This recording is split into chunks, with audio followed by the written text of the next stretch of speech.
کسی زمانے میں سوشل میڈیا پہ بڑی دھوم مچی ہوئی تھی کہ دوست ہو تو جہانگیر ترین جیسا، بڑی آپ نے دیکھا ہوگا بڑے ٹویٹر پہ ٹرینڈز بنے تھے، سوشل میڈیا پہ بڑے ٹرینڈز بنائے گئے تھے دوستی کے بارے میں، جہاں پہ بھی دوستی کا نام آ رہا تھا وہاں پہ جہانگیر ترین کی مثال دی جا رہی تھی.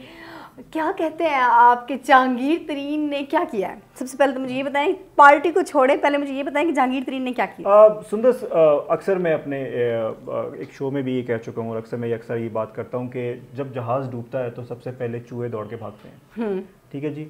اس سے پہلے کہ جہانگیر ترین صاحب کون ہیں، ان کا بیک گراؤنڈ کیا ہے، کیوں انہوں نے یہ سیاسی جماعت تشکیل دی ہے، اس سے پہلے میں تھوڑا سا آپ کو یہ بتا دوں یہ کون لوگ ہیں جنہوں نے عمران خان صاحب کو اس مشکل گھڑی میں الوداع کہا. کون ہیں وہ لوگ جنہوں نے عمران خان کو، اکثر ایک میم آتا ہے نا کہ کون ہیں یہ لوگ، کہاں سے آتے ہیں، تو میں وہی پوچھتا ہوں کون ہیں یہ لوگ، کہاں سے آتے ہیں. دیکھیں یہ وہ تمام لوگ ہیں جو سیاسی بصیرت رکھتے ہیں. ٹھیک ہے. میں یہ کیوں کہہ رہا ہوں کہ یہ سیاسی بصیرت رکھتے ہیں؟ کیونکہ یہ مفاد پرست ٹولہ ہے. یہ پوری طرح سے مفاد پرست ٹولہ ہے. یہ پرو اسٹیبلشمنٹ ٹولہ ہے جو کبھی بھی اسٹیبلشمنٹ کے خلاف نہیں جاتا. انہیں اپنے ایمز، اپنے مقاصد زیادہ عزیز ہیں اور یہ اپنے مفاد کو بہت جو ہے وہ ٹاپ پرائرٹی پہ رکھتے ہیں اور ان کے لیے کوئی ویژن نہیں ہوتا. ان کے لیے کوئی ایسا تحریک نہیں ہے، ان کے لیے کوئی ویژن نہیں ہے، کوئی ایسا مینیفیسٹو نہیں ہے جن کو یہ فالو کرتے ہیں. ان کا ایک ہی مینیفیسٹو ہے کہ جڑا جتے اودے نال. ٹھیک ہے. جو جیت جائے اس کے ساتھ آپ کھڑے ہو جائیں. ٹھیک ہے جی. تو بیسیکلی یہ جو وہ مفاد پرست ٹولہ ہے یہی بنیادی طور پہ ہمیشہ کارگر ثابت ہوتا ہے. یہ ٹول بنتا ہے ان طاقتوں کا جو کہ کسی نہ کسی طریقے سے نان پولیٹیکلی پاکستان کے اندر انٹروین کر رہی ہوتی ہے. اب جہانگیر ترین صاحب کون ہیں اور جہانگیر ترین صاحب نے کون سی سیاسی، تو ہم سب کو معلوم ہے کہ جو سیاسی جماعت اس وقت تخلیق میں آئی اس کا نام ہے استحکام پاکستان. ٹھیک ہے. لیکن انفارچونیٹلی نام کے برعکس جتنے بھی لوگ اس میں شامل ہیں، جو آپ نے پچھلے دنوں عشائیہ دیکھا، عشائیہ میں جتنے لوگ وہاں شامل تھے کسی کا بھی استحکام نہیں ہے، کوئی بھی اسٹیبل نہیں ہے. ٹھیک ہے جی. خود جہانگیر ترین صاحب کی یہ 5ویں پارٹی ہے. اس سے پہلے 4 پارٹیز کو وہ 4 پارٹیوں میں رہے ہیں اور اب انہوں نے جا کے اپنی پارٹی بنائی. اس کے علاوہ آپ دیکھ رہے ہیں کہ جی منہ پہ شرمندگی سے ہاتھ چھپائے لے کے رہیں گے آزادی، تیرا باپ بھی دے گا آزادی کا نعرے کرنے والے focal person of PTI Fawad Chaudhry بھی آپ نے وہاں دیکھ لیا. ٹھیک ہے جی. میرے ماتھے پہ گولی مار دو میں تب بھی پی ٹی آئی نہیں چھوڑوں گا جیسے نعرے کرنے والے علی زیدی صاحب کو بھی آپ نے وہاں دیکھ لیا. ٹھیک ہے جی. اس طرح بڑے آپ کو ان کی باڈی لینگویج سے نہیں لگتا کہ وہ بٹھائے گئے ہیں، آئے گئے ہیں، بٹھائے گئے ہیں یا لائے گئے ہیں؟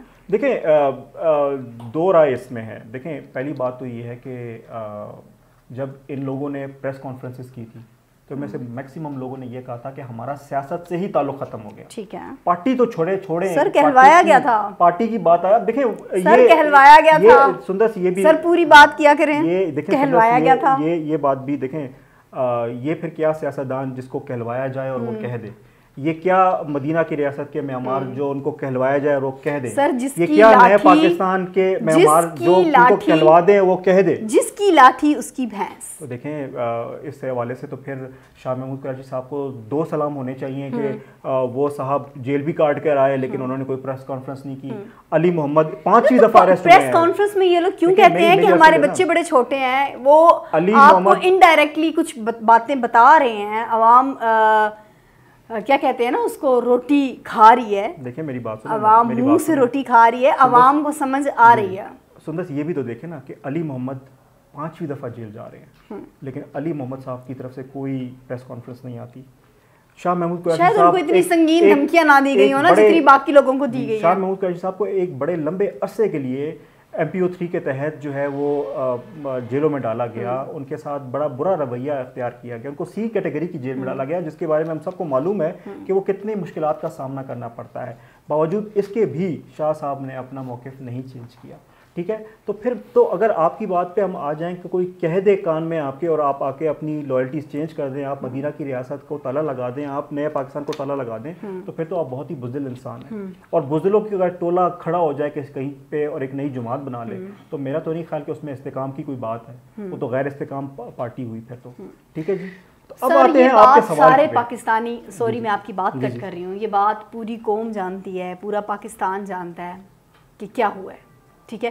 کس طرح پریس نہیں، ایک پریس کانفرنس کے بعد دوسری پریس کانفرنس آ رہی ہے، ایک دن میں 3-3 4-4 لوگ چھوڑ کے جا رہے ہیں پی ٹی آئی.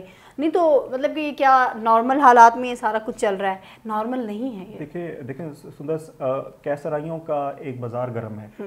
9 مئی شاید ہم ابھی یہ اتنے جو سخت الفاظ ہم یوز کر رہے ہیں، صحافی بھی اٹھائے جا رہے ہیں.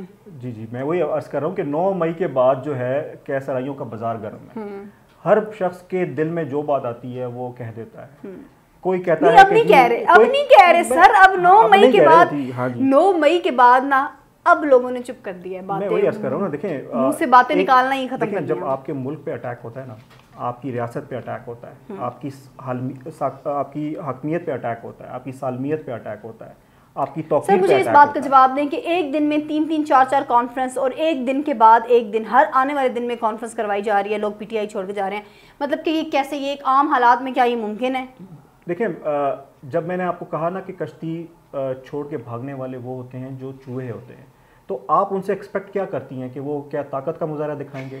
یہ بہادری کا مظاہرہ تسلیم نہیں کرتی نا میری عقل. تو یہ بات بالکل، میری تو چھوٹی سی عقل ہے، اور میری چھوٹی سی عقل جو ہے نا یہ بات بالکل تسلیم نہیں کرتی کہ ایک دن میں 2-2 3-3 کانفرنسز ہو رہی ہیں، ٹھیک ہے، یا پھر ہر آنے والے دن میں ایک کانفرنس ہو رہی ہے. بڑے بڑے لوگ جو ہے وہ پی ٹی آئی کو چھوڑ کے جا رہے ہیں، وہ لوگ چھوڑ کے جا رہے ہیں، ایک عام بندے بھی نہیں چھوڑ کے جا رہے نا، وہ لوگ چھوڑ کے جا رہے ہیں جو اس پارٹی کا جو ہے نا وہ ستون تھے.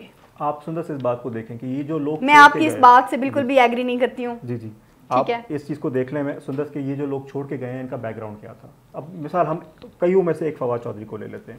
فواد چودھری صاحب کی یہ چوتھی پارٹی ہے، ٹھیک ہے، ہر دفعہ وہ اقتدار کے ساتھ آپ ان کی باڈی لینگویج کے بارے میں کیا کہیں گے؟ میں بتاتا ہوں.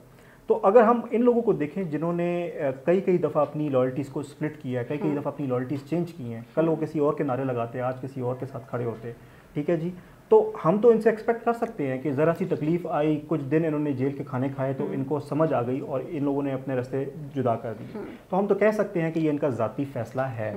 اب کیسرائیاں کسی بھی حد تک جا سکتی ہیں، ہم اس پہ نہیں پڑھنا چاہتے.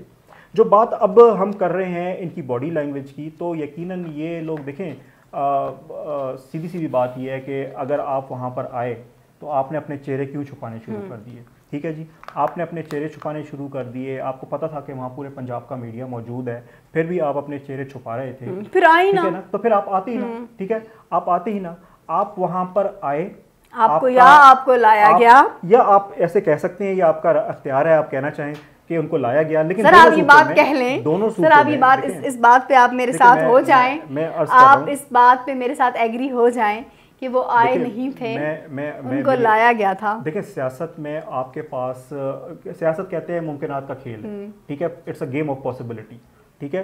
اب پاسبلٹی، ظاہر سی بات ہے، یہ لوگ جو آج بے گھر ہوئے ہیں، پی ٹی آئی چھوڑ کے نکلے، یہ بے گھر ہے بیسیکلی، بالکل ایسے ہی. انہیں کوئی گھر چاہیے، انہیں کوئی ایسی پروٹیکشن چاہیے جو ان کے سر پہ ہاتھ رکھے، اور ان کی جو روٹیاں لگی ہوئی تھی دوبارہ ایک دفعہ سے ان کی روٹیاں دوبارہ سے لگ جائیں، ٹھیک ہے. ظاہر سی بات ہے، ان کا جو سب سے پرانا دوست اگر پارٹی کھول کے بیٹھ گیا تو انہوں نے وہیں پہ جانا تھا. یہ تو ایک نیچرل سی بات تھی، ٹھیک ہے. اب کوئی لایا ہے یا یہ خود گئے ہیں، یہ ایک الگ ڈسپیوٹ ہے، ٹھیک ہے. لیکن بات کرتے ہیں واپس جہانگیر ترین پہ. بات کرتے ہیں واپس جہانگیر ترین صاحب پہ. بنیادی طور پہ دیکھیں، یہ کوئی پہلی دفعہ نہیں ہوا کہ اس قسم کی کوئی پارٹی ماضی وجود میں آئی ہے. آپ کو یاد ہوگا سندس کہ ایک وقت میں ایم کیو ایم کا جنم ہوا اور ایم کیو ایم نے بہت بوم لیا. سال کی اردو کی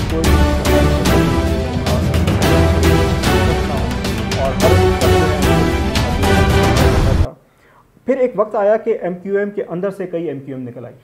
پھر ایک وقت آیا کہ ایم کیو ایم جو تھی وہ ٹوٹ پھوٹ کا شکار ہو گئی. پھر ایک وقت آیا ان پہ غداری کے مقدمے بھی چلنے شروع ہو گئے. پھر وہ وقت آیا کہ وہ ایم کیو ایم آج ہر سیاسی جماعت جو کہ بسر اقتدار ہوتی ہے اس کے ساتھ بیٹھی ہوتی ہے الہ کر کے، اور بلیک میلنگ کا ٹور بن جاتی ہے، ٹھیک ہے. آپ کو یاد ہوگا کہ 99 میں جب نواز شریف صاحب پہ قہر آیا، پرویز مشرف کا دور ہوا، پرویز مشرف نے آرمی کو کر دیا، تو جو پاکستان مسلم لیگ نون تھی وہ آلموسٹ ڈسمنٹل ہو چکی تھی، ٹھیک ہے، لوگ چھوڑ کے بھاگ چکے تھے. اور آپ کو یاد ہوگا کہ اسی نون میں سے کاف نکلی تھی.